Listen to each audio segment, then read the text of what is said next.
Most investors believe buying in a hot market is smart. Prices are rising, auctions are competitive, media coverage is everywhere. It feels safe. But by the time a market is labeled hot, it has usually already delivered above-average short-term growth. That means future growth is more likely to moderate than accelerate. Property markets move in cycles: recovery, expansion, acceleration, peak, contraction.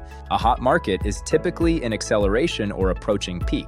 You're buying after price growth has already deviated above long-term averages. Instead of capturing two growth cycles over a decade, you often capture only one.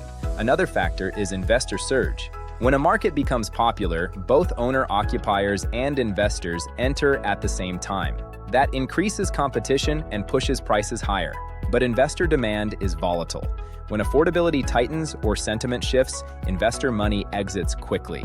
What remains is the underlying owner-occupier market. If that market cannot sustain elevated price levels, growth slows. Then there's affordability.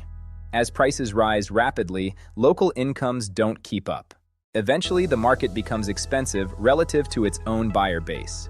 That usually leads to stagnation, not necessarily a crash, but limited upside.